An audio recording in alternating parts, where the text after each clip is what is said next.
Ayan. Good morning mga kapatid. Hallelujah. Ayan, magsitayo na po tayong lahat. At bago tayo umawit, umikot muna tayo at batiin natin ang bawat isa ng Blessed Sunday. Hallelujah. Sige, ikot po tayo, batiin po natin bawat isa.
Clap our hands for the Lord.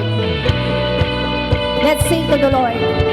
Let's glory Him.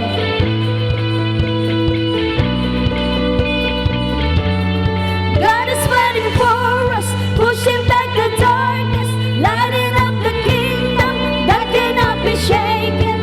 In the name of Jesus, enemies defeated, and we will shout it out, my church, shout it out. God is fighting for us, pushing back the darkness, lighting up the kingdom that cannot be shaken. In the name of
faithful God.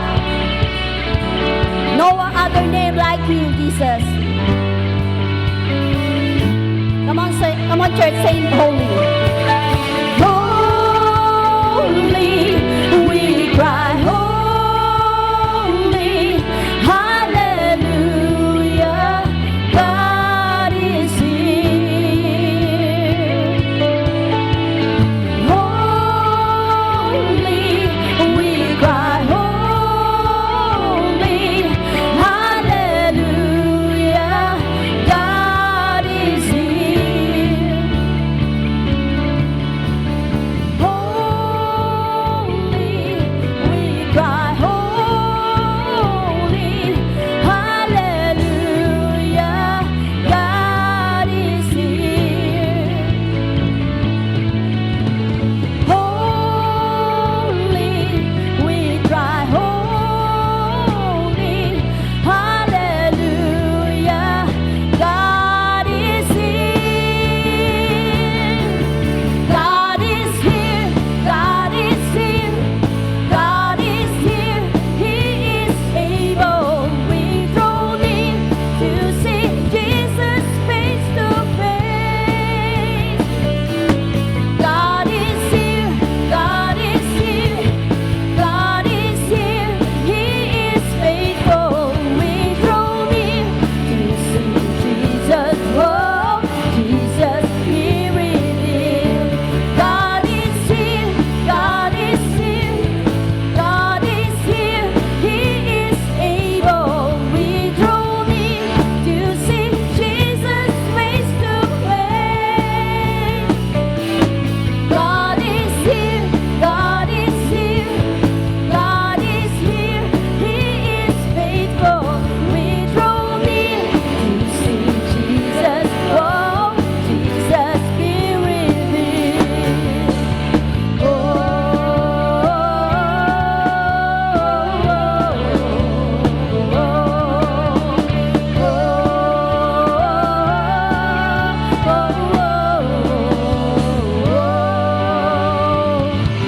hallelujah.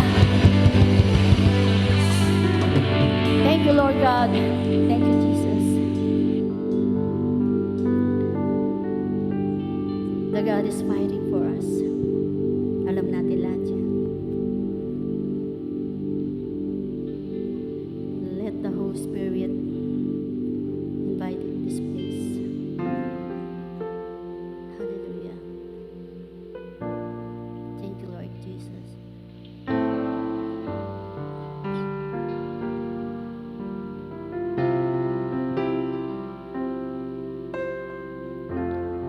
Come live in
and more.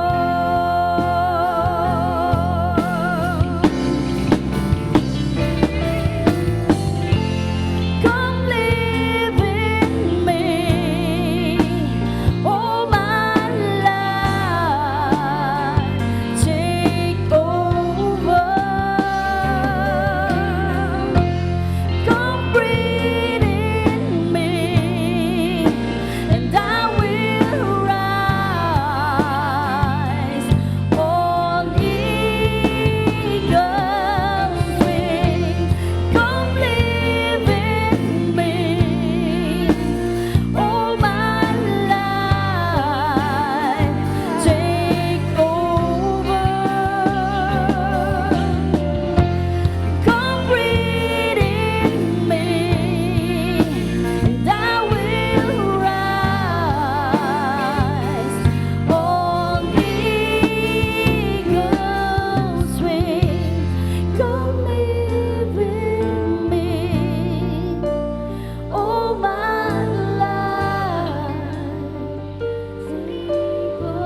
Yes, Lord God.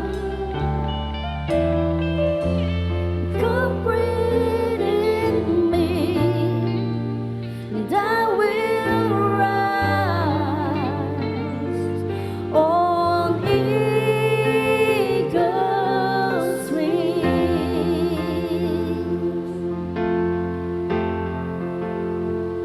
Here I stand,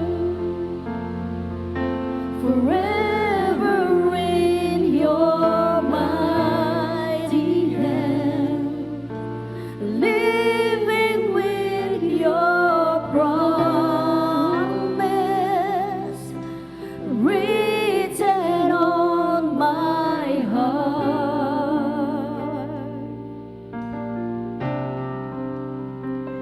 I am yours,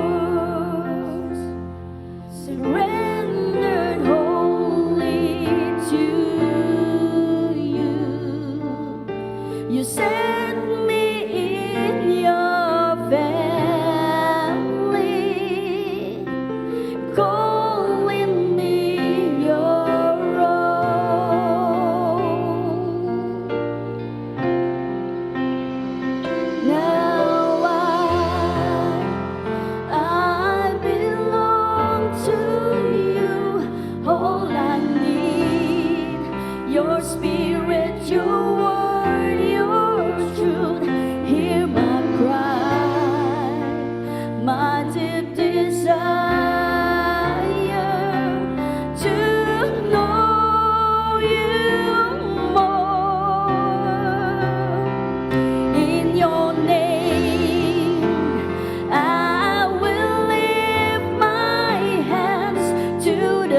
Alam namin na Ikaw ang kasama namin, Panginoon. Hallelujah.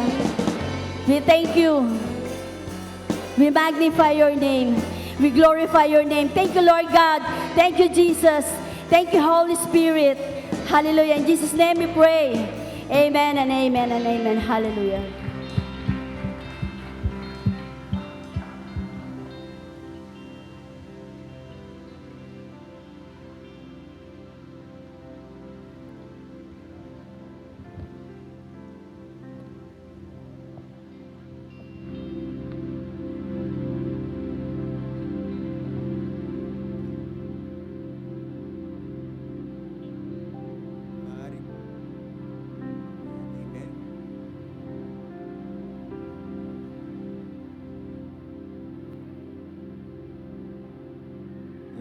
Ayan. Maaari po ba natin muling palakpakan ang ating Diyos sa buhay? Mailalakas pa po ba ang ating palakpak sa ating Panginoon? Ayan. Good morning po sa ating lahat. Tunay po na tayo'y nagagalak dahil muli tayo ay sama-samang nagpuri sa ating Panginoon. And bago po tayo tumungo sa another form of worship natin sa Kanya, meron lamang po tayong kaunting announcement para sa umagang ito. Unang-una na po dyan, sa ating paparating na water baptism, kung nais po nating sumunod at iproklama sa mundo na tayo ay anak ng ating Panginoon, maaari po tayong magpalista sa ating mga usher upang tayo makasama sa ating water baptism. Ang last registration po nito ay sa March 15, and kung tinatouch po ng ating Panginoon ng ating mga puso at ready na po tayong mag-commit fully sa ating lakarin, sa ating pananampalataya sa Kanya, lumapit lamang po tayo sa ating mga usher at tayo po ay magpatala ng sa gayon tayo ay makasama sa ating paparating na water baptism. Ganon din po, muli ko po kayong iniimbitahan sa ating mga ministries. Kung nais po nating mag-step of faith at magpagamit sa ating Diyos na buhay, yan po makikita po natin sa ating screen na bukas po ang ating mga ministries upang mag-cater sa kung ano mang skills or talents ay pinagkaloob sa atin ng ating Panginoon. Atin pong gamitin itong mga talentong ito, itong desire na ito upang mapagsilbihan po natin ang ating Panginoon at ang Kanyang mga tao. Gayon din po sa mga Ignite. Nasaan yung mga kabataan dyan? Nandyan ba? Ayan, mga kabataan, kung nais po nating mag-training, matuto sa music and sa worship, ini-invite ko po kayo tuwing Saturday ng alas 9 ng umaga. Tayo po ay sumama at matuto, sama-sama matuto ng musika, ng sa gayon, mapaporihan po natin ang ating Panginoon ng sama-sama. And yun po, dadako na po tayo ngayon sa ating tithes and offering. Sa umaga pong ito, sino po sa atin ang nagagalak dahil muli makakapagpuri tayo sa ating Panginoon sa pamamagitan ng ating mga resources? Meron po ba? Ay, mahina. Meron po ba? Amen. Ayun po, napakapalad po nating mga Kristiyano dahil hindi lamang po tayo nililimit ng ating Panginoon sa iisang form ng worship. Napakarami po nating maaring gawin upang maipakita natin ang ating pag-ibig sa ating Panginoon. Di ba po? Kaya naman po sa umagang ito, sa ating pagbibigay ng ating mga tithes and offering, which is tithes, which is 10% ng ating resources and our offering na part ng ating, kung ano mang meron tayo na puso nating nais ibigay sa ating Panginoon. Let us remember na ang ating tithes and offering is not just a form of sacrifice sa ating Panginoon. It is also a form of worship natin sa Kanya, ng ating pagtitiwala sa Kanya, expression ng ating pagmamahal sa Kanya, at higit sa lahat, way ng ating pagsunod sa ating Panginoon. Di ba po? Dahil kung titingnan po natin, kung magbabasa po tayo ng ating mga Biblia, throughout the Bible, mababasa natin na napakaraming taong piniling sumunod sa ating Panginoon. Di ba po? Nandyan si Abraham na dahil sa kanyang pagsunod sa ating Panginoon, naging father of all nations siya. Nandyan si David na dahil din sa kanyang pagsunod sa ating Panginoon, siya yung naging pinagmulan ng lineage ni Jesus, hindi po ba? Nandyan si Paul and si Peter na nagsimula ng early church. And we see mighty things happen to those who obey the Lord. And sa umagang ito, tayo rin ay susunod sa ating Panginoon. Amen po ba? And ang pagsunod na ito ay ipapakita natin sa pamagitan ng ating mga tithes and offering. Kaya naman, as we give our tithes and offering, let us remember that by doing this, we're obeying the command of our Lord. And in turn, we are inviting God's provision, God's favor, and God's blessing sa ating buhay. And as an encouragement po sa ating lahat, let me read po sa Proverbs 3:9. Ang sabi po dito, honor the Lord with your wealth, with the first fruits of all your crops, then your barns will be filled to overflowing and your vats will brim over with new wine. Maari na po tayong magbigay sa ating Panginoon.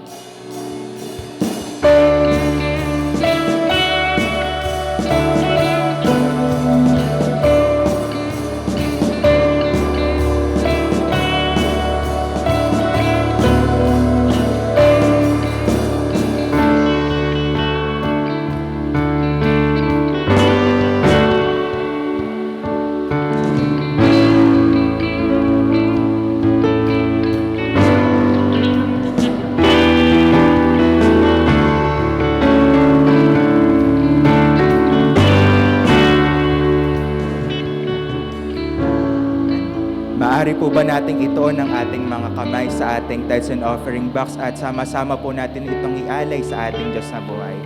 Panginoon, maraming salamat sa umagang ito na muli binigyan niyo po kami, Panginoon, ng pagkakataon na muling gumising, muling magpuri at muli ka, Panginoon, parangalan, hindi lamang sa pamagitan ng aming mga oras, sa pamagitan, Panginoon, ng aming pag-abot sa iyo, kundi sa pamagitan din, Lord, ng pag-aalay namin at pagbabalik namin, Panginoon, ng aming mga ikapo sa inyo. Panginoon, tinataas po namin ang mga tithes and offering na ito sa inyong harapan, na nawa magsilbi ito, Panginoon, na mabangong samyo, magsilbi ito, Panginoon, na sweet aroma sa inyong harapan, Panginoon, makapagbigay ng ngiti sa inyong mga labi dahil ang mga tithes and offering na ito, Panginoon, ay ibinigay ng inyong mga anak, Lord God, ng buong puso. At alam namin, Panginoon, na ikaw, Panginoon, ang siyang magsusupply ng lahat ng aming mga pangangailangan sa pang-araw-araw. We know, Panginoon, na ikaw ay promise-keeping God, Lord God. Wala kang sinisirang pangako. Kaya, Panginoon, alam namin na sa aming pagsunod sa inyo, may kalakip ito, Panginoon, na biyaya, may kalakip ito, Panginoon, na favor at provision na nagmumula lamang sa inyo, Lord God. Mahal na mahal ka namin, Panginoon, na Lord God, itong mga tithes and offering na ito ay magamit lamang sa ika-expand pa, Panginoon, ang iyong kaharian dito sa lupa. At ikaw lamang, Panginoon, ang siyang mapapurihan at maparangalan sa kung saan man mararating ito, kung ano man ang mararating ng mga perang ito, Panginoon. Itinataas ka po namin, Panginoon, dinadakila sa matamis sa pangalan ng aming Panginoong Jesus. Amen.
Good morning. Ayan, meron na saan. Good morning po sa ating lahat. At meron po tayong first-timers. Batiin po muna natin si Maria Paz Abran or Beng. Pwede pong kumaway na lang po kung nahiya. Ayun si Ma'am Beng. Ayan. Hello po, welcome po sa ating church. Meron pa po tayong first-timer. Si Ma'am Beng lang. Welcome po sa ating church at Christian Church of Faith Marikina. Ito po yung church na kung saan tayo po ay naniniwala sa ating Panginoong Jesus at we worship the Lord together. And I hope po na this is not the first time. Di ba kakaluwas lang po nila? Tama po ba? Ayun po. Hopefully makasama po namin kayo the next time na or habang nag-stay po kayo dito or the next time na makaluwas po kayo. Ayan po. Ayan. So indeed po, no, it is a miracle na every day ay tayo po ay nabubuhay. Diba? Siguro nababasa niyo po ito sa Facebook na sabi po doon, hindi, kumbaga habang ikaw ay buhay, yung iba daw po ay namatay na. And yun nga po sabi ko sa inyo, it is a miracle for us na nakakabangon po tayo. No? And every time we hear the word bangon, ano po ba yung naaalala natin? Siguro to some of us, it rings a bell. Diba? Kumbaga, there's this one commercial that is, they have this famous tagline, sabi dito, para kanino ka bumabangon. Ayan, di ba? Yung Nescafe. Napanood niyo po ba tong ads na to? Di ba, sumikat yan during those time. Marami po silang nilabas na parang different, iba-ibang mga tao na in-interview nila, mga real life stories. At itong story na to, na kinover nila is, isa po siya security guard na kahit nagtatrabaho po siya ng gabi po, in the morning siya po ay nag-aaral. So sabi niya nahihiya daw po siya kasi mas matanda pa daw siya sa professor niya. Pero pinag-igihan niya po yung pag-aaral niya kasi kumbaga habang nagpapaaral siya ng mga anak niya, siya din po nagpapaaral. Gusto niya maging proud din sa kanya, yung kanyang family, especially yung kanyang mga anak. At hindi lang po siya nakapagtapos, kundi siya rin po ay naging cum laude. Ayan, di ba? At yung tanong nga po dun is para kanino ka bumabangon? And for sure po sa ating mga magulang, since karamihan sa ating magulang po, no, kung tatanungin ko kayo, for sure, ang sagot nyo po is para sa ating mga anak, para sa ating mga pamilya. Di ba na almost everyday talaga namang pinag-iigihan natin na makapagtrabaho tayo. Di ba? Kahit pagod pa tayo, puyat, late matulog, maaga gumising. Kumbaga, everyday, it's a cycle. And yet, kinabukasan, gigising tayo, babangon tayo. It's because gusto natin may taguyod yung pamilya natin. And at the same time, maabot po natin yung pangarap natin sa buhay. Kaya po ngayong umaga na to po ay let us ask the Lord at let us dwell in His presence and idulog po natin sa Panginoon yung message po natin ngayong umaga. So, let's pray. Panginoon, patuloy kami nagpapasalamat sa another opportunity that we can hear your word. Salamat, Panginoon, dahil it is a blessing for us to hear your word. At patuloy na in-open namin sa iyo ang aming mga buhay, ang aming mga puso, so that we may be able to receive your word in full. At ito po ay manatili sa aming mga puso, tumubo ito, Lord, 100-fold, so that we can see, Lord, you're moving in our lives. Salamat, Panginoon, that you continue to strengthen each and every one of us. Alam ko, Lord, na hindi lahat sa amin, Lord, ay nakatulog ng maayos, and yet, here we are, Lord, because of your grace, because of your strength. Ay naririto kami, attending the service, just to hear your word, just to worship with our fellow believers. At hayaan mo, Lord, na itong umaga na to ay patuloy na maging pagpapala sa amin, O God. Salamat, Lord, sa salita mo. Make your word alive at it will not return to you void, but it shall accomplish its purpose. Salamat, Lord. In Jesus' name we pray. Amen. Ayan. So, ang ating title po for this morning is The Pillar of Strength. At our key verse is this. Sabi po dito, sa 1 Samuel 22 verse 1 and 2. Sabi dito, David therefore departed from there and escaped to the cave of Adullam. So when his brothers and all his father's house heard it, they went down there to him. All those who were in distress or in debt or discontented gathered around him, and he became their commander. About 400 men were with him. So ano po ba yung passage or ano ba yung history behind this passage po, no? Ito po yung time na kung kilala niyo po si King David, o kung hindi niyo po kilala, papakilala ko po. Si King David po during this time ay meron pong king of Israel during this time at siya po si King Saul. Ito po si King David, nung binasa po natin sa 1 Samuel 22 verses 1 and 2, he was escaping kay King Saul. He went from places to places kasi siya po ay hinahunting po ni King Saul dahil nagkaroon po ng jealousy sa kanya. Kumbaga, all the days of his life, halos hinahunting po siya. And ito po yung matatagpuan natin sa 1 Samuel 18 verses 6 to 9. Sabi dito, Now it had happened as they were coming home, when David was returning from the slaughter of the Philistine, that the women had come out of all the cities of Israel, singing and dancing to meet King Saul with the tambourines, with joy, and with musical instruments. Verse 7, So the women sang as they danced and said, Saul has slain his thousands, and David his 10,000s. Then Saul was very angry, and the saying displeased him, and he said, They have ascribed to David 10,000s, and to me they have ascribed only thousands. Now what more can he have but a kingdom? So Saul eyed David from that day forward. So ito po yung pinagmulan ng jealousy ni King Saul. Pinagbulan po ito na jealousy ni King Saul kasi naggaling po sila sa war with the Philistines and nung nakipag-war po sila, pag-uwi nila, sinalubong sila ng mga maidens. At kumakanta po, sabi dito, di ba, with tambourines, with joy, and with musical instruments. So sinalubong sila, kumbaga feasting, may celebration. Pero nagalit si King Saul kasi nga po, inascribe sa kanya or inattribute lang sa kanya po ang napatay niya lang is 1,000, pero si David 10,000. So, ever since that day, sabi nga po sa verse 9, so Saul eyed David from that day forward. Kumbaga, ever since that day, tinuri niya na po si David as his number one greatest enemy.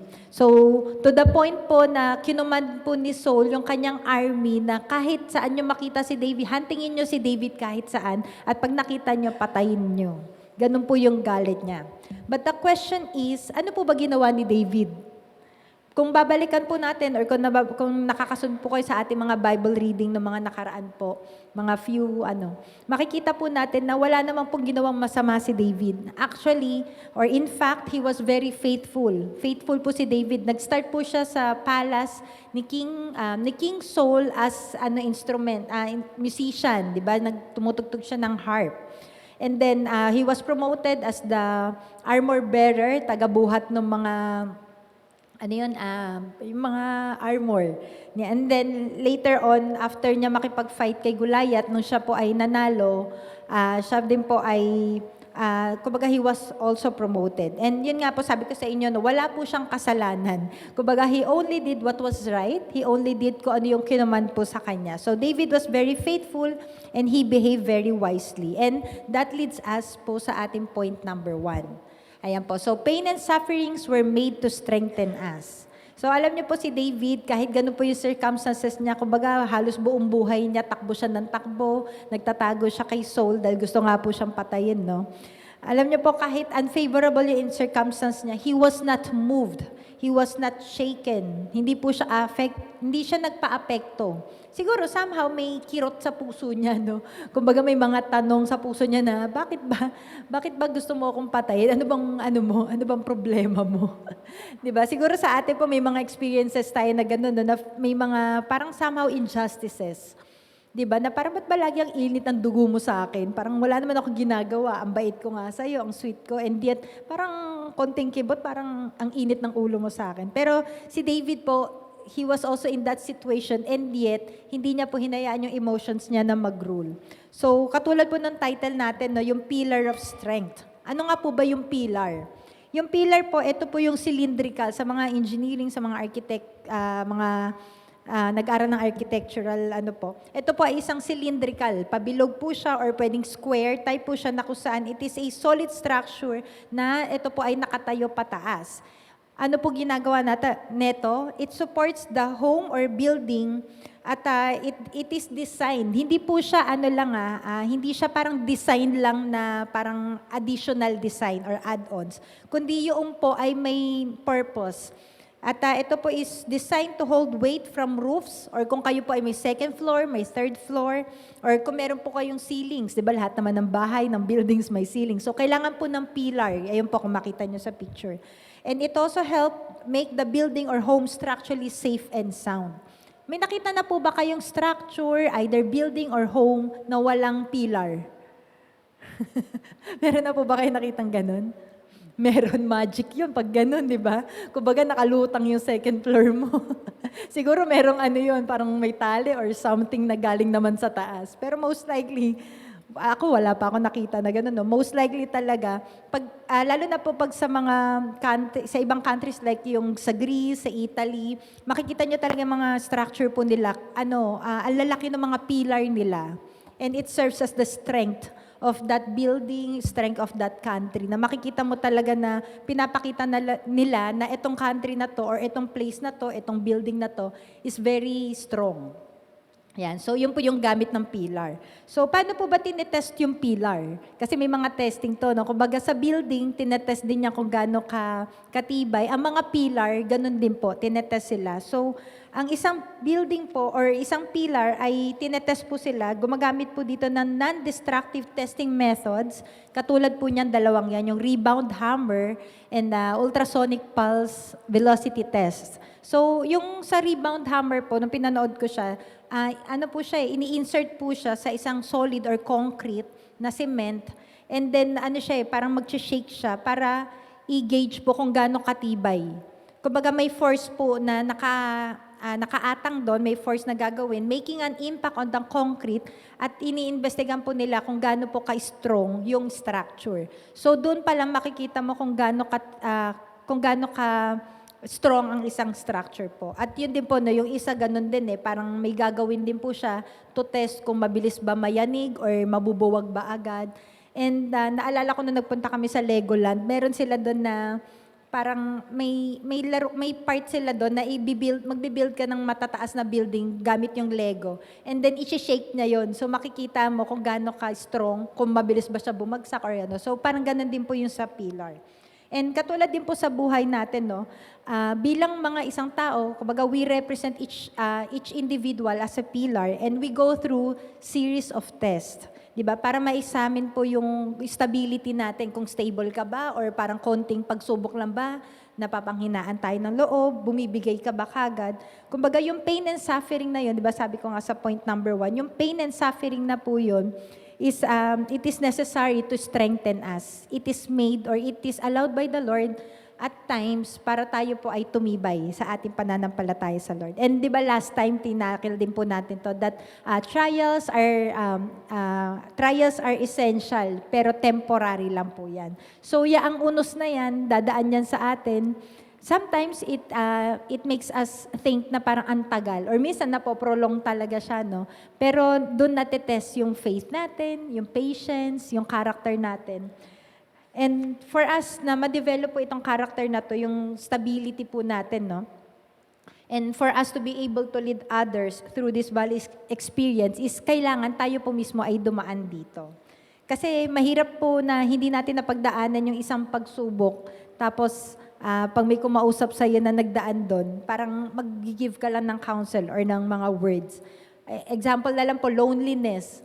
Diba? Kung ikaw yung napaka-joyful na tao at hindi ka dumadaan sa loneliness, tapos may lumapit sa'yo na nagdadaan sa loneliness, ang hirap mag-advise sa kanya. Kasi, alam mo yun, sasabihin mo lang, maging happy ka lang. Happy lang. Diba? Hindi ganun yun Kasi kumbaga, you have to put your shoes dun sa, yung situation, yung shoes mo dun sa shoes nila. Para maramdaman mo, alam mo yun, what is it like na nandun sa loneliness or kung ano man yung pinagdadaanan po natin. Kaya po, di ba, meron din yung sa valleys, dumadaan po tayo doon. Kaya tayo po mismo ay kailangan dumaan sa mga pagsubok so we can give comfort to others. At kapag tayo po ay may pinagdadaanan ng pagsubok, no, yung pain and suffering na yun, which is build to strengthen us, ito po ay another opportunity. Huwag po natin siyang titignan lagi na negative. Di ba? Parang, ayan na naman, ako na naman yung pinadala ng pagsubok ng Lord. But let us always see yung pagsubok na yun as an opportunity for us to level up. Di ba? Katulad ng series natin ngayong February, Rise Up. Di ba? Another opportunity yan Kapag may pinagdadaanan tayong pagsubok, it is another opportunity for us to level up, to mature, or mag-grow. Instead na mag-cave in tayo, or instead na mag-dwell tayo do sa darkness, or do sa problem natin, ito po ay kumbaga ipe-perceive natin or makita natin yung trials as stepping stone or milestone natin that connects us dito sa ating point number 2. Pero basahin po muna natin yung verse. Sabi dito sa 2 Corinthians 1 verses 3 to 4. Sabi dito, purihin natin ang Diyos at Ama ng ating Panginoong Hesukristo, ang mahabaging Ama at Diyos na pinagmumulan ng lahat ng kaaliwan. Inaaliw niya tayo sa ating mga kapighatian, upang sa pamamagitan ng kaaliwan tinanggap natin sa Kanya, ay makatulong naman tayo sa mga nahahapis. Ayan, so sa English po, basahin ko rin. Hindi ko na nailagay po dyan. Sabi dito, Blessed be the God and the Father of our Lord Jesus Christ, the Father of mercies and God of all comfort, who comforts us in all tribulations, that we may be able to comfort those who are in any trouble, with the comfort with which we ourselves are comforted by God. For sure po, nung tayo po ay nagdaan sa pagsubok, nakaramdam din po ba tayo or nakaranas din po ba tayo ng comfort from the Lord? Or may mga pagsubok ba na sinarili nyo na lahat? For sure naman po, no, nakaramdam tayo kahit siguro noong time na hindi pa tayo nakakakilala sa Lord. Alam ko, nararamdaman natin yung presence niya. Hindi lang siguro natin ma-recognize during those time kasi hindi pa natin siya kilala eh. Pero may peace, may joy, and alam mo yun, kumbaga merong inner strength na pinagmumulan kung bakit natin nakakayanan yung pagsubok. And sabi nga dito, no, when we are in that tribulations or troubles, tayo po ay kinocomfort ng Lord so that we may be able to comfort others. Na kapag sila din po ay may pinagdadaanan, we are able to comfort them as well. Ayan. Kaya po dito sa point number 2 po natin, those who rely on us. Yung point number 1 po natin, di ba, sabi doon yung trials natin, yung afflictions natin is meant to strengthen us. Because number 2, those who rely on us depends on us. Yan. So alam niyo po, isa po sa mga taong ina-admire ko talaga, no? Hindi naman sa bias ako, no? Pero sa nanay ko, sobrang hands down ako. It's because she's a very strong and independent woman. Ewan ko po, pero yung iba kasi sa inyo, hindi nyo na maalam yung life ko. Pero share ko lang. Nung 2005 po kasi, na-aksidente yung stepdad ko, yung stepfather ko. Nagkaroon, to the point na doon lang namin nalaman na diabetic po siya, naputulan po siya ng paa, knee amputation. Muntikan pa po siya ma-above the knee amputation. So, yun po, nung na-hospital siya for siguro more than a month, so, galing ako sa school noon, college student ako, susunduin kami ng kuya ko sa Manila, takbo kami doon sa Philippine General Hospital kasi doon na-confine yung tatay ko ng matagal. So, habang inaayos yung paa niya, chine-check bago siya maputulan hanggang sa naputulan po siya. And then, there's this one time na nasa bahay kami ng nanay ko, katabi ko lang siya. Kinakausap niya yung tatay ko kasi yung stepdad ko na yun, parang mas nakikinig siya doon sa mom ko. So, yung time na yun, ang senaryo nun, ayaw na uminom ng tatay ko ng gamot. Kasi ang dami niyang gamot, kasi doon nga namin nalaman na diabetic siya, tapos yung mga anti-inflammatory na mga gamot niya, kumaga ang dami, nag-pile up na. So, ayaw niya na uminom ng gamot. So, pinakausap nila sa nanay ko, nandun ako sa tabi niya, tumawag. Tapos naiinis na yung nanay ko, inumin mo yung gamot kasi para sa iyo yan, para gumaling ka, ganito, ganyan. Tapos hanggang sa sobrang inis ng nanay ko, siguro napagod na rin siya kasi nga everyday nagta-travel kami, galing school siya, galing bahay, susunduin kami ng kuya ko, this oras na kami uuwi, tapos babalik kami sa bahay. Parang everyday ganun yung cycle namin kasi nga nagbabantay kami sa tatay namin. So, that was the first time na nakita ko siya na nag-breakdown. As in, humahagul-gulo siya, pagod na siya, umiiyak siya. All this time, akala ko strong woman siya. Kumbaga parang na-stun ako na parang, ay, akala ko hindi siya umiiyak. Akala ko talagang siya, Wonder Woman. Pero alam niyo po yun, behind that strong woman, strong independent woman, lies a warrior is a child pala. Kumbaga, umiiyak din pala nanay ko. Akala ko hindi siya napapagod eh. Ayan. So, bakit ko po nasabi to? Actually, kasi yung nanay ko, somehow, para siyang more on single mom ang peg niya. Kasi nga, nagpaprovide naman yung stepdad ko sa kanya, pero siya talaga yung nagtaguyod in the family. So, imagine niyo 7 kami, paano niya kami napatapos? Diba? Supposedly, CPA sana siya, Certified Public Accountant. Kaya lang, hindi siya nakapasa sa exam. So, hindi na siya nag-retake kasi by that time, 3-4 na yung anak niya. So, nag-continue na lang siya as accountant. Pero yun nga po, kumbaga may anak siyang inaalagaan. Kaya madalas naiiwan kami sa tito ko, sa lola ko. So, makikita natin na kahit ganun yung buhay niya. Imagine niyo po, pag ini-imagine ko siya actually, parang paano na lang kaya kung hindi siya naging strong independent woman. Kumbaga, hinayaan na lang niya na, wala ito yung sitwasyon ko or ito yung sitwasyon natin, di ba? What if hindi nagpakatatag yung nanay ko? Di ba? Paano kaya yung future namin? Paano kaya kami? Di ba? Paano kaming mga nakarely sa kanya na 7 anak niya? Di ba? Possible, hindi po kami nakatapos ng pag-aaral. 'Di ba? Possible siguro pariwara yung buhay namin kasi kumbaga parang kanya-kanya kayong buhay, kanya-kanya kayong taguyod, which is for sure to some of us, alam ko po hindi pa kayo magulang pero alam mo yun, kumbaga yung iba sa inyo naging working student just to alam niyo yun, kumbaga mapaaral niyo yung sarili niyo po. Kaya po ako, very grateful ako, very blessed to have a mom like her. I mean, hindi man po siya perfect mom, pero yun nga po, no, despite of that situation, she made sure na secured po kami at magkakaroon kami ng good future. Kaya po talagang iginapang niya po talaga kaming 7, pinatapos niya kami ng pag-aaral. And alam niyo, talagang kumayod siya, kabi-kabilaan. Marami siyang pinasok ng mga trabaho na accounting field just to provide for us. Hindi lang po yung pangangailangan namin ha. Kasi syempre yung pag-aaral, di ba? Pag naaaral natin yan sa school, yan yung mga karapatan ng mga bata eh. Isa yan sa karapatan ng mga bata, kailangan mapaaral mo sila. Pero yung mga luho, hindi niya nasakop yun eh. Pero ako, ramdam ko na kahit mag-isa lang siya nagpo-provide, ramdam ko yung luho ko, binibigay niya eh. Pati ng mga kapatid ko, talagang binibigay niya po sa akin, sa amin. And he carried the role of being a father also in the family. Kasi nga yung tatay ko, kumbaga parang, basta ako, nagbigay na ako, nagdilihensya na ako. Okay na, bahala ka na, mag-budget. Kumbaga siya talaga yung tumayo eh. And yun nga po, di ba, almost lahat naman sa inyo, familiar naman po na coming from a broken family po kami. And yun nga po, no, sabi ko sa inyo, even with that situation, as much as possible, pinaramdam niya sa amin, alam niyo, ginawa niya lahat para hindi po namin maramdaman na may kakulangan sa amin. Kasi kumbaga kulang kami sa tatay, pero ginampanan niya rin po yung role na yun. Yun nga, provider po, no? And she never gave up even in that situation. Diba? Sabi ko nga sa inyo, what if na lang kung nag-give up yung nanay ko? Diba? Sabi doon, those who rely on us. Or sa sitwasyon natin ngayon, ano man yung katatayuan natin, nanay ka man, tatay, breadwinner, or ikaw lang yung nagpapaaral sa sarili mo, what if you gave up? Diba?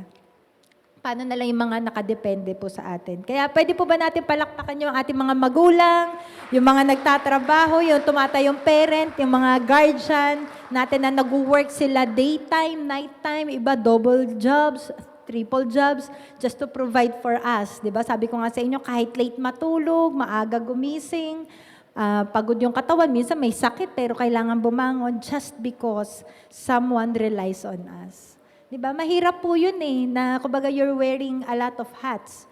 Diba? Kumbaga ikaw na yung nanay, naitay, diba? Ikaw na yung naitay, ikaw na yung nagtatrabaho, pag uwi mo ng bahay, ikaw pa mag-aasikaso ng anak mo.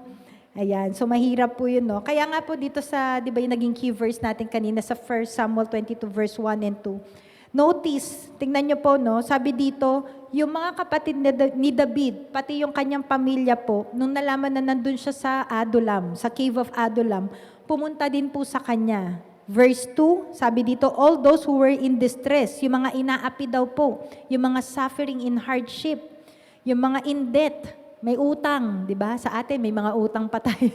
Di ba? Kung sino may mga utang. Sabi dito, discontented, yung mga hindi mapakali, hindi happy sa kanilang mga buhay. Those who are bitter in soul ay pumunta po kay David. Imagine niyo, kumbaga, teka lang, may pinagdadaanan din ako, nagtatago nga ako kay King Saul, kaya nga ako nandito sa Cave of Adullam eh. Tapos biglang may mga taong lumapit sa kanya. And sabi dito, he became their commander, naging leader po siya. At ilan daw po, ang tumakbo sa kanya, 400 men were with him. Alam niyo po kung ilan tayo ngayon dito sa church? Mami Ay Cortero, ilan po tayo ngayon dito sa church? Ngayon, attendance natin po. 74. Imagine niyo 74 pa lang po tayo. Pero si David, ilan yung pumunta sa kanya? 400 men. Ang hirap i-handle nun. Diba? Ako, bilang pastor, nahihirapan kami mag-handle ng 74 to 100. Kasi hindi po yan yung parang, basta pumaten ka ng Sunday, aalagaan mo rin yan. So, ganun din po si David. Etong mga taong pumupunta sa kanya, hindi yan yung parang attendance lang. Okay, 400, 398 lang tayo ngayon. Diba? Hindi po to for attendance lang, kundi aalagaan niya to. So, he knows the responsibility na nangyayari po sa kanya. So, yun nga po, no, imagine niyo during this time na siya rin po may pinagdadaanan, may mga taong lumapit din sa kanya na meron din pinagdadaanan. So, imagine natin kung si David din po ay naging downcast. Diba? And yet, because of the people who depends on him or who relies on him, he was, syempre, grasya ng Lord, no? He was dependent to God. He was able to compose, he was able to pull himself doon sa sitwasyon na meron siya. Kumbaga, yes, meron akong pinagdadaanan, pero may mga taong nakasalalay sa akin na mas matindi or may mga pinagdadaanan din. Di ba? Kasi iba-iba tayo ng level eh. May mga times na kaya mo yung pinagdadaanan mo more than doon sa tao na lumalapit sa iyo. So, ganun po yung scenario ni David. At itong mga group of people na to na pumunta po sa kanya, ay hindi po yung mga somehow strong people na mag-i-encourage sa kanya. Possible, it could drag him down lalo. Kaya nga po itong mga group of people na to, ay ito yung mga treat as insignificant or marginalized. Diba? Kumbaga parang, at hindi po ito yung mga noble army. Kumbaga, it is a collection of people who are also struggling and going through hardships. Diba? Ang hirap nun eh. Ikaw may bit-bit ka na pinagdadaanan at may mga tao pa lumalapit sa'yo at nakaasa sa'yo na may mga pinagdadaanan din. Ayan. So, kaya po, di ba yung sabi ko nga sa inyo sa point number 1, yung pain and suffering na na-experience natin, na na-strengthen tayo, should be an advantage for us.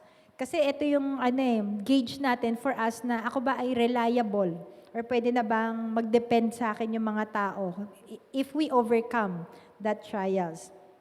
Di ba? Tulad po sa ating mga adults, di ba, most of the time, andyan yung kailangan maging matatag tayo. Matatag sa ating mga pamilya, kahit dumadaan po tayo sa unos ng problema, kahit pagod ka na sa buhay mo, physically, mentally, emotionally, you have to be strong. Kahit puno ka rin ng pagsubok. Or minsan may mga missed opportunities tayo kasi nga mas priority natin yung mga tao nakasalalay sa atin. But we have to be strong, like a pillar.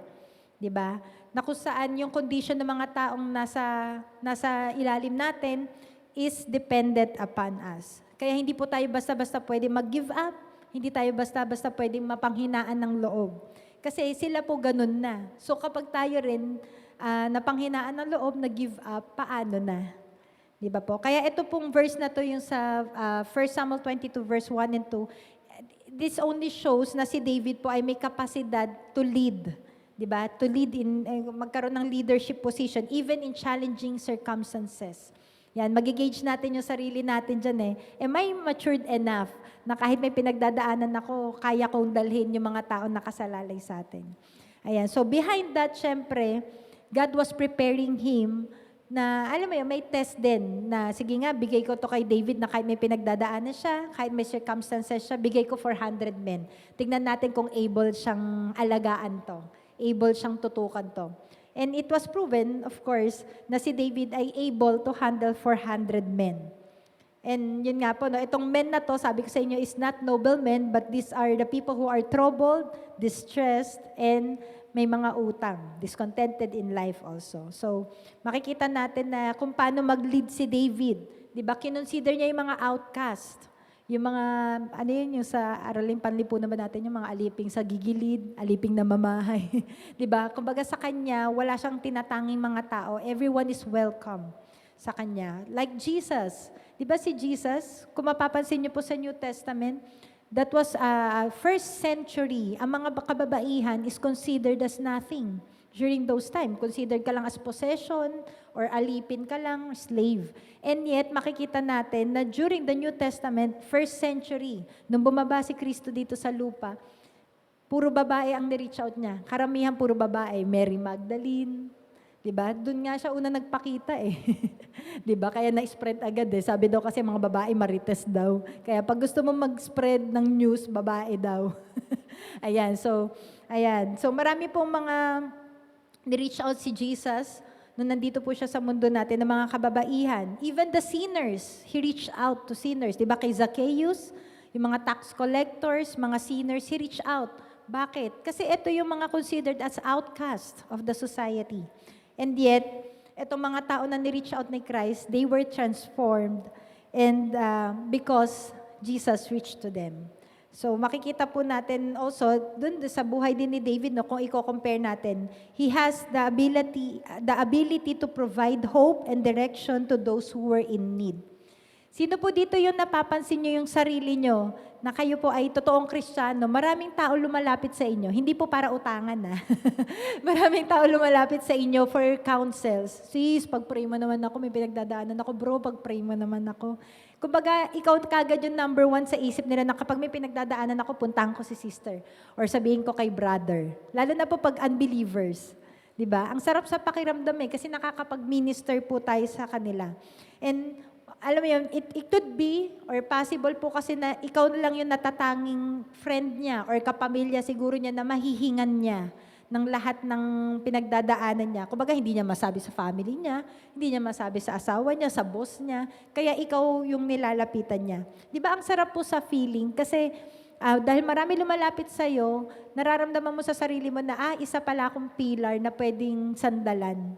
Kasi pag hindi ka naman reliable na kaibigan, di ba? Or reliable na kausap, parang bakit pa kita kakausapin? Wala naman akong mapupulot sa'yo, wala akong makukuhang good advice. Pero nakita niyo po yun, no? Kumbaga maraming ginagamit yung bawat isa sa atin para makakilala sila sa Panginoon. It's because of the godly counsels, encouragement that we give them. Kumbaga tayo yung nagiging support system nila. Tayo yung nagiging number one encourager nila. And yun nga po, no, possibly din po, may mga na-encounter tayo, may mga inaalagaan tayo sa labas, especially the unbelievers nga po, no, na sila po ay nagiging patient tayo sa kanila. Lalapit sila for counsel. Pero most of the time, or sometimes, they will not listen or they will not do. Di ba, sis, ano kasi ganito, ganyan, mag-pray ka lang, magbasa ka, sige sis, pagpipray ko yan. Tapos, sis, kamusta ka na pag may pinagdadaan? Ito, hindi nga ako nagbasa ng Bible o kaya hindi ko ginawa yung gusto mo or yung sinabi mo. Di ba? Kumbaga, kahit ganun yung sitwasyon nila, tsinatsaga natin sila. And at the same time, we pray for them fervently. Diba, hindi natin sila tinitigilan sa panalangin. Siguro yung iba sa atin talagang prayer and fasting pa yung ginagawa sa kanila until na ma-encounter nila ang Lord. Kaya nga po, tingnan nyo yung bawat isa, yung mga katabi nyo po. Tingin nyo po bakit sila napunta dito. Diba? It's because someone prayed for you. May nagtiyaga. May nagtiyaga sa atin. Imagine niyo kung yung mga nag-share sa inyo tumigil na, parang, ayoko neto, lagi naman akong binabara. Ayun na si sister, si burn again. Diba? What if hindi sila, alam mo yun, hindi, nag-give up sila. Diba? What if tinigilan ka na nila kasi hindi ka nakikinig o hindi tayo nakikinig sa advice nila. Pero yun nga po, no, makita natin na ginagamit tayo ng Lord. And yun nga po, it is a proof that God can use each and every one of us to accomplish His purposes. Diba? Kahit minsan tayo mismo broken, kahit minsan tayo may pinagdadaanan pa or still in the process of healing. Yun nga, di ba si David nga po, sabi ko sa inyo, may pinagdadaanan pa siya in the process of healing and yet may pinadala ang Lord ng mga tao sa kanya na broken din. And yet, He was able to handle them. Ayan, until we give them or madala natin sila doon sa place of rest din nila po.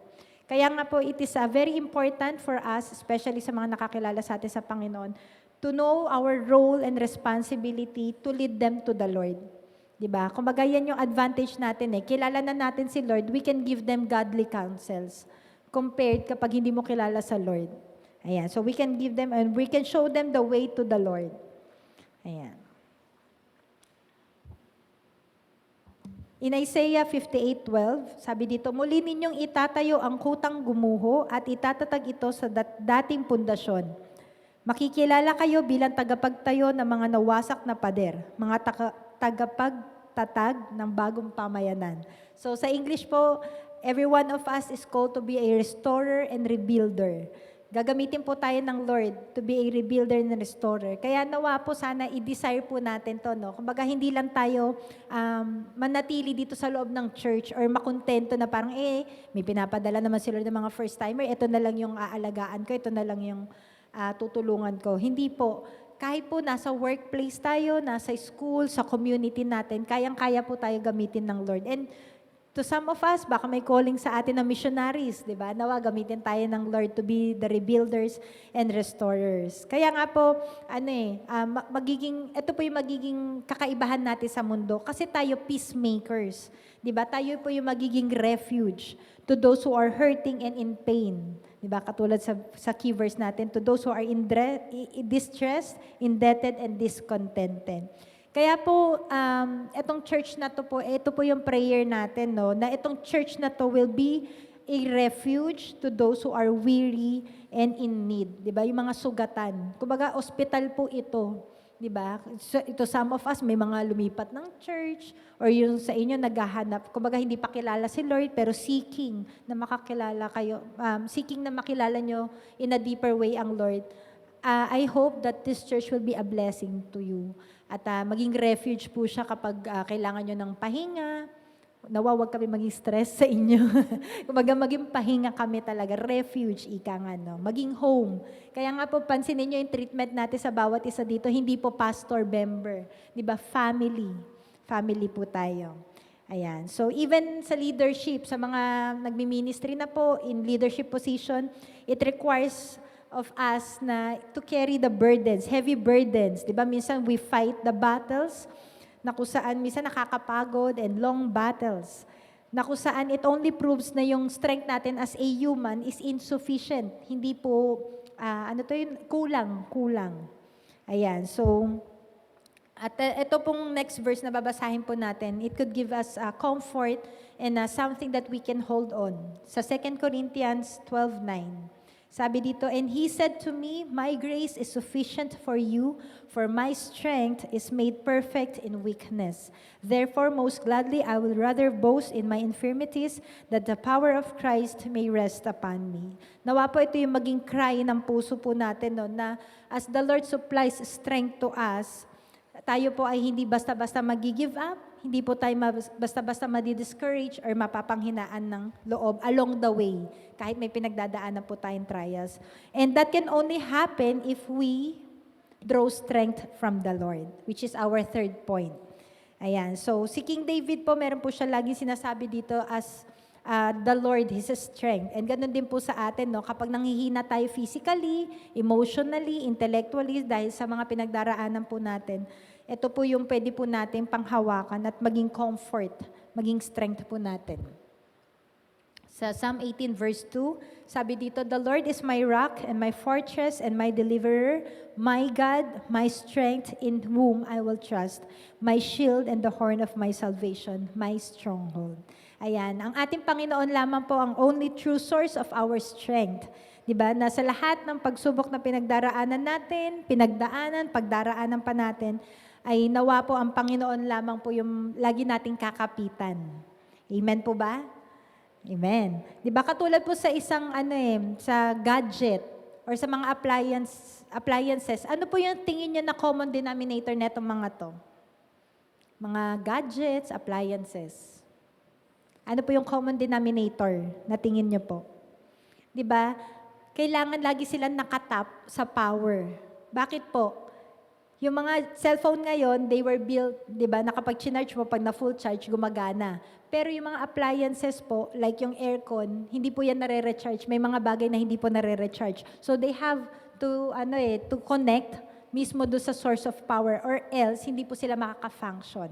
Ganon din po sa ating mga cellphone, no? Kumbaga, pag naka-plug lang sila, doon lang sila gagana or mare-recharge. And gusto po natin sa buhay natin na nakatap tayo lagi sa ating kalakasan, which is the Lord Himself. Ayaw natin na lang tayo, 5%, 50% na battery na Kristiyano. Di ba yung parang ngayon, very eager mag-ministry, pero pagkadating na, napapagod na ako, burnout na ako. Di ba gusto natin tuloy-tuloy tayo until dumating ang Panginoon, di ba? Until His second coming, that He may find us faithful. At kumbaga, minsan nauupos, minsan nababattery empty tayo. But we want to be recharged, fully charged. Di ba po? Also in doing ministry and yung everyday lives natin. Di ba? For sure, everyday may pagod tayo eh. Kaya nga po, there's this popular hashtag, di ba? Ikaw ang aking pahinga. Di ba? Pero ang real pahinga talaga natin is our Lord Himself. Di ba? Kasi minsan sa tao, may stress ka pa eh. Di ba? May burden ka na, may problema ka na, pag nag-share ka, dadagdagan pa nila. Kumbaga, instead na malaitin yung burden mo, nagiging loaded ka pa. Or minsan, natotoxic ka na. Pero yun nga po, no, kapag sa tao tayo humanap niyan or sa mga bagay, temporary lang yung strength na makukuha natin or yung comfort. But in Christ, it is always comforting and peaceful to draw strength from Him. Kaya po, sino po dito yung nakakaramdam ng stress ngayon? Huwag niyo na itaas yung kamay niyo. Ayan. Di ba stress kayo? Naalala ko, may kakilala kami na sinisingil siya sa credit card niya kasi hindi niya na mabayaran dahil bigla siya nawalan ng trabaho, na-stress siya dahil everyday tinatawagan siya ng mga banks dahil doon sa credit card na hindi niya nababayaran. Umiiyak na siya, as in talagang pagod na siya, naaawa na siya sa sarili niya. And ganun din po sa atin, either utang man yan, or ano man yung mga ginagawa natin sa buhay natin na nag-cause sa atin ng stress, ng pagod, na sobrang bigat. Diba? Or minsan you feel like giving up or tingin natin na parang hindi ko na yata matatapos yung race ko. Parang anytime bibigay na ako. Ito po yung comfort ng Lord sa atin po. Ayan, Matthew 11:28-30, sabi dito, "Come to me, all you who labor and are heavy laden, and I will give you rest. Take my yoke upon you and learn from me, for I am gentle and lowly in heart, and you will find rest for your souls. For my yoke is easy and my burden is light." So, ano po paano tayo magkakaroon ng rest or paano tayo makakadraw ng strength sa Lord if we give all our burdens to Him. Kasi hanggat dala-dala natin to, di ba? Hanggat pasan natin ang mundo at hindi natin yung binibigay yung burden na yan sa Lord, hindi niya maibibigay yung kapalit niyan na yung burden niya which is easy and light. Ayan. So we have to give yung all of our burdens sa Lord. Kasi siya mauunawaan niya tayo eh. Di ba? Without judgment. Di ba, minsan kahit pa nag-aaway kayo ng family nyo, asawa nyo, or nag-aaway kayo ng anak mo, or ng kaibigan mo, or kung sino man dyan, di ba? Minsan pag sinabi mo sa kanya yung inis mo, nag-aaway lang kayo eh, mapapagod lang kayo eh. Di ba, magkakasakitan lang kayo, which is hindi naman natin ginugusto minsan yun na magkasakitan, magkasagutan, mag-away. Pero pag binigay natin yan sa Lord, di ba, parang kinakausap mo lang na tao din ng Lord eh. Di ba, Lord, napapagod na ako, nainis na ako. Naiinis ako, ang kulit niya, Lord. Di ba, naiinis na ako, Lord, paulit-ulit na lang.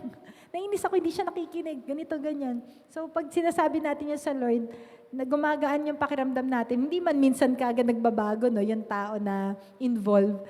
Pero nagkakaroon tayo ng peace kasi na-unload natin sa Panginoon. So, sabi dito, His joy will be our strength. Di ba? Let us always draw our strength, yung kalakasan natin sa Panginoon. At kaya nga po yung kanta kakantahin natin in few minutes, no? Sabi dito, lakas ko ay nanggagaling sa'yo. Kasi sa Lord lang natin mahuhugot talaga to eh. Kasi baka mamaya, yung mga tao na gusto natin paghugutan natin ng lakas, down din. Di ba? Kumbaga sa cellphone, baka 5% din. Di ba? Konting minuto na lang yung maitatagal niya para makinig sa'yo or maging dependent sa'yo. Pero ang Lord, unli siya. So His grace, yung divine enablement niya sa atin, ay may mga bagay tayo na kahit pagod tayo sa buhay, pagod tayo physically, we are able to do things, it's because He empowers us. Diba? Kung saan, sabi ko nga sa inyo, yung human strength is kulang. Pero kapag nandyan yung grasya ng Lord, nandun yung nagdodraw tayo ng strength sa Kanya, lumalakas po tayo eh. Diba? Lahat ng aspect ng buhay natin, spiritual life natin, yung physical natin. And ito nga po, no, as we continue to fix our eyes on the Lord, even in times of pressure, we can exercise self-control. Na kung saan hindi tayo namumove or hindi tayo dependent sa emotions or thoughts natin during distressing times. Alam niyo po, i-share ko lang, no? Nag-exam po ako nung Wednesday, nag-exam po ako. May course po akong tinake. Nag-exam po ako ng Thursday. Nape-pressure po ako sa time. Mahaba pa yung oras ko. Pero sobrang loaded yung pinapagawa sa amin na feeling ko hindi siya kakayanin ng 8 a.m. to 5 p.m. So gawa, computer, design. To the point na parang ayaw mag-work ng app. Tapos nagka-crash na, i-stress na ako kasi Lord, may time bound ako. Tapos si Arrow, kasagsagan na nai-stress na ako dahil nagka-crash yung laptop ko. Accidentally napindot niya yung sa extension, yung switch nung akin. Sabi ko, Arrow! Talagang alam mo yung parang umiyak ako actually after nun. Pero sabi ko, thank you Lord kasi na-compose ko yung sarili ko kasi under pressure na ako eh. Under pressure na ako. Kung tutuusin, sabi ko, siguro kung hindi ko na-control yung sarili ko, for sure, palo talaga si Araw ng malala. Pero sabi ko, nagulat din ako sa sarili ko that I was able to compose myself during that time. Pero nung bumaba siya, kinakausap niya ako, nagsasorry, sabi ko, sige be, Sabi ko, baba ka muna, be, please. Sabi ko sa kanya, baba ka muna, be, please. Tapos yan, lumabas siya ng room, bumaba siya. Umiyak ako. Sabi ko, Lord, sabi ko, nai-stress ako. Pero yung stress na, yung good stress naman, kasi kailangan lang tapusin. Pero salamat sa Lord, kasi sabi ko, siguro kung hindi ako nakatap sa Lord as my strength, grabe. Kumbaga yung aspect pa lang na yun, exam pa lang, gumive up na ako. Paano pa pag yun sa buhay natin? Diba? Buhay natin bilang nanay, bilang magulang, bilang nagtatrabaho, bilang nag-aaral. Diba sa mga estudyante, nai-stress na rin kayo minsan sa school nyo eh. Lalo na kapag yung mga minor nyo nagre-require ng major. Diba? Feeling major, ika nga. Pero yun nga po, no? Andun yung, nako-compose natin sarili natin, it's because our strength is in the Lord. And ito po yung nagbibigay sa atin ng pag-asa. It's like an anchor that holds us steady. Diba? Itong faith, yung hope natin. Sabi nga po dito, no? Habang nagtatap tayo doon sa kalakasan ng Panginoon, it makes us a great pillar, stable pillar, dependent pillar to the people around us. Diba? It is a blessing na kapag yung mga tao lumalapit sa atin, tinitreat nila tayo as encouragement, as comfort nila. And as I end, I encourage you po, yung bawat isa sa atin po, including myself, na let us strengthen ourselves in the Lord. Diba? I-build po natin yung pillar natin, specifically yung ating spiritual life sa Panginoon. Kasi it holds our family, it holds our lives, our decisions, yung thoughts natin, actions, doon nakapaloob lahat doon nakaangkla po lahat. Yung nagdodraw tayo ng strength sa Lord through His Word, di ba? By praying, by reading His Word. And sabi nga po dito, yung trials, allow lang natin yan, pagdaanan lang natin yan, temporary lang po yan. And as we go through those trials that is built to strengthen us, let us draw strength from the Lord so we can be a pillar of strength to others in times of trouble. Kaya po, as we sing this song, hayaan po natin na mangusap po itong song na to sa atin. That we come to a realization na yung strength po natin ay sa Panginoon lang po natin makukuha.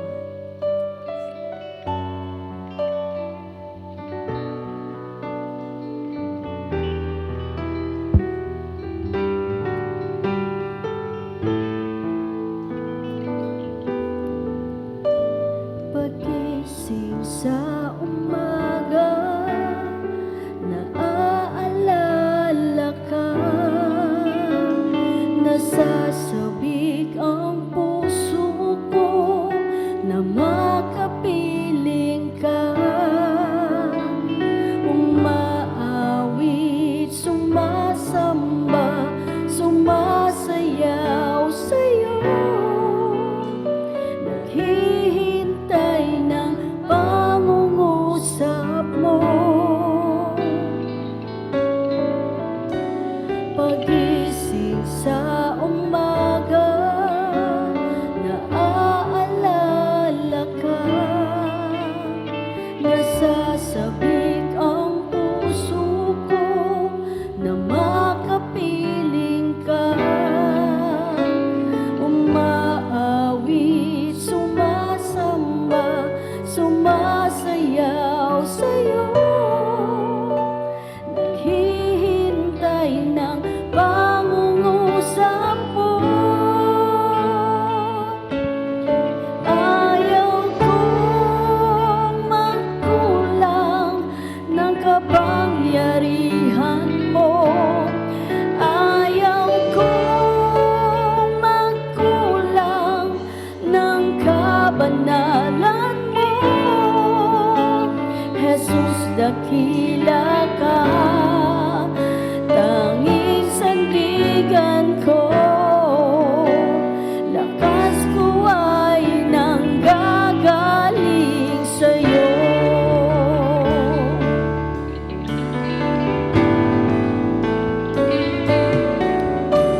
Pagising sa umaga, naaalala ka. Tayo po'y magsitayo while we worship the Lord.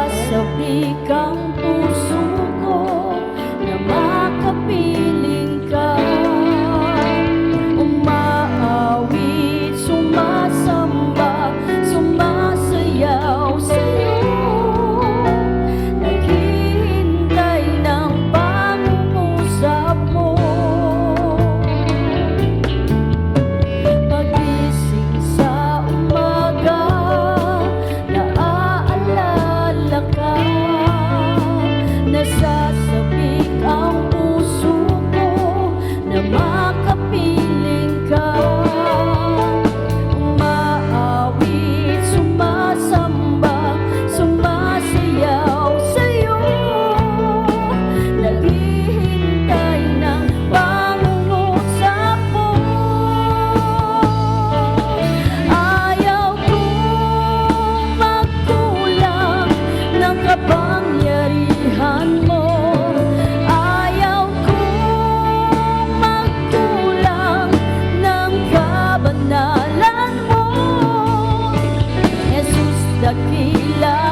lakas ko ay nanggagaling sa'yo. Ayaw kong magkulang ng kapangyarihan mo. Ayaw kong magkulang ng kabanalan mo. Jesus, dakila ka, tanging sandigan ko. Lakas ko ay nanggagaling sa'yo. Ayaw kong magkulang ng kapangyarihan mo. Ayaw kong magkulang ng kabanalan mo. Jesus, dakila ka, tanging sandigan ko. Lakas ko ay nanggagaling sa'yo. Jesus, dakila ka. Jesus, dakila ka, tanging sandigan ko. Lakas ko ay nanggagaling sa'yo. Let's declare this. Jesus, dakila ka. Jesus, dakila ka, tanging sandigan ko. Lakas ko ay nanggagaling sa'yo. Lakas ko ay nanggagaling sa'yo. Lakas ko ay nanggagaling sa'yo. Hallelujah, Lord God. Patuloy kami nagpapasalamat, Lord, dahil Ikaw ang aming tanging sandigan, ang aming muog, ang aming kublihan, ang aming kanlungan, Panginoon. Salamat, Lord, dahil meron kaming Diyos na masasandalan, not just in troubled times, but even in our joyful days. Salamat, Lord, that You are the strength of all our days. Ikaw po yung rason kung bakit kami bumabangon, kung bakit nakakayanan namin yung bawat pagsubok na pinagdaraanan namin. Every day na kami po ay gigising, yung kalakasan mo, patuloy na pinoprovide mo, yung grace mo, yung divine enablement mo ay laging nandyan, available.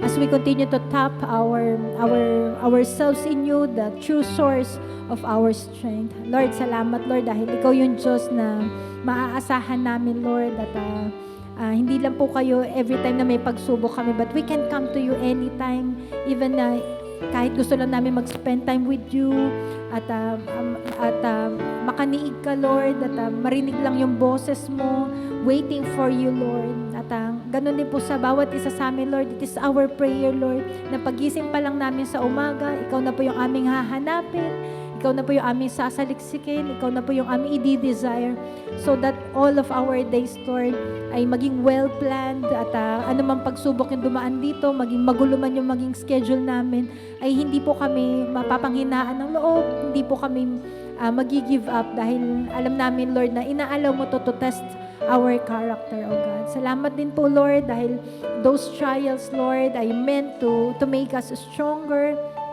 At kapag ito po ay mapagtagumpayan namin, Lord, ay kami po ay inaalaw mo, Lord, to handle people and to give comfort unto them as well. Salamat din po, Panginoon, sa mga tao na binibigay mo sa amin, pinapadala mo, maging sila man ay nakakilala sa inyo or hindi. Dahil alam namin, Lord, na may purpose, at ang tanging naisin lang namin, Lord, ay makita nila kayo rin po, na kung paano kami nakikita namin kayo bilang our source of strength, source of everything, ay ganun din po sila, ay makakilala din po sila sa inyo, para yung buhay din po nila ay maging maayos, at alam nila kung saan sila tatakbo, at hindi sila mapapagod sa battle na pinagdadaanan nila, dahil kami po ay lagi nakatap sa inyo lamang, Panginoon. Salamat din po, Lord, dahil ginagawa niyo po yung bawat isa sa amin na pillar of strength. May mga kanya-kanya man kami mga battles everyday, pero kami po ay nagpupursige, Lord, na bumangon at kayanin ito dahil sa grasya mo. Salamat, Lord, dahil napakabuti mo, napakadakila mo sa amin, Lord, at hindi mo hinahayaan, Lord, na matinag kami basta-basta, dahil alam namin, Lord, na ang naisin mo sa amin, Lord, ay maging stronger than ever, oh God. Salamat din po dahil ikaw po yung true source of our strength. And because of that, hindi po nauubos yung lakas na meron po kami. At patuloy namin i-declare that we can do all things through Christ who strengthens us. At maaari po ba natin itaas natin yung ating mga kamay? Panginoon, we just declare, Lord, your blessing upon us. Anoint each and every one of us. Even sa darating na week na to, may mga pagsubok man kami pagdaraanan ay hindi po mawawaglit sa aming isipan yung source of our strength, source of our wisdom, source of our everything, dahil ikaw po ay lagi nandyan. At dalangin namin, Panginoon, that as we raise our hands, would you bless us, Lord? Would you protect us? Would you cover us, Lord, with your mighty blood? That your presence will continue to go with us, so that everywhere we go, Lord, ay lagi na dun yung conscious awareness namin that there is a God who always who sees us, Lord, in every situation. At patuloy namin inililift up sa inyo din, Lord, all our heavy burdens. Dahil alam namin, Lord, that if we give all of them to you, Lord, ay papalitan mo to ng iba yung kalakasan na nagmumula sa inyo. And you will give your burden that is easy and light. Salamat, Lord. Patuloy na madakila ka sa aming mga buhay. Mahal na mahal ka namin, Panginoon. At nawa, Panginoon, itong buhay na meron po kami ay patuloy na maging pagpapala po kami. Especially this week, may mga may encounter kami. Katulad ng nangyari kay David, Lord, na may mga lalapit na mga tao sa amin. To those who are in distress, discontented, in debt, Lord, or whatever they are going through, ay gamitin niyo po kami bilang pagpapala. Let your anointing, let your word be in our mouths, O God. Salamat, Lord. To you we give back all the glory, all the honor and praises. In Jesus' name we pray. Amen.